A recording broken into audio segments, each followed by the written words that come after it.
you know, this is something I've experienced in my life a lot is, you know, I've always been really passionate about what's going on in the world and upset about what's going on in the world and, you know, about my own life too. And the way that I motivate myself to make changes is through my anger at what's going on in the world. And I've had a lot of negative responses to it over the years. And kind of what I wanted to say to people, and I was saying that to you earlier, is, you know, if you come across somebody and they're angry, you know what, instead of judging it, how about asking them what's going on?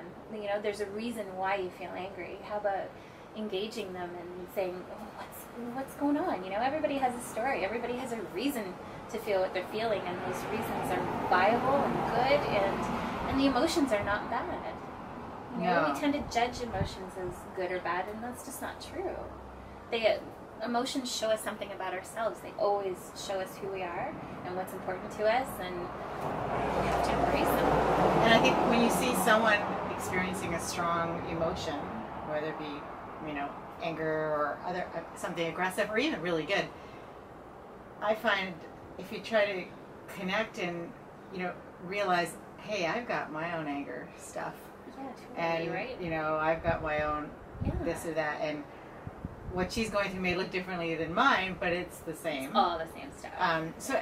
And I think the big thing for me is when you see something or come across something that you at first might not like, instead of just dismissing it and being, oh, what a bitchy person or what an angry person, like stop and take the time and be curious about it, and maybe ask yourself or ask them if you can, sometimes you can't, and ask, like, well, where is that coming from? I wonder why, and are they okay, and can I help, or is there something I can do, and oh my god, maybe they do need help, like, yeah, absolutely. Lots of times people do. They could be angry because they're scared, or they're alone, and just by reaching out, and sometimes you can't, sometimes, you know, it's not appropriate to talk to a person, but don't, you know, or maybe they're not approachable. Maybe not. Because they're like, I'm not going to get that person. And, you know, if they're carrying a knife at the time, maybe not. You know, that kind of thing. But anger is often a symptom of fear. Yeah, Often. absolutely. And so, you know, we all have that. And we can pretty much reduce every painful emotion that we have or hard emotion that we have. We can reduce it to a fear of something. We're all the same people. We all go through the same stuff. And so some take compassion time towards another person for what they're going through is really important. And to use every opportunity also for self-analysis. So in other words, if you are uncomfortable around someone else's emotions, what is that telling you about where you are within yourself?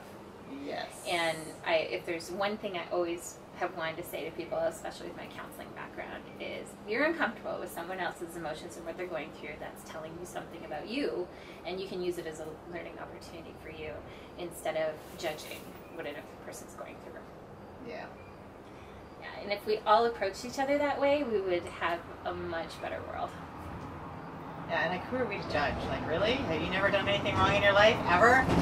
Like, come on. And never felt anything? Yeah. Really? Yeah. Yeah. Yeah.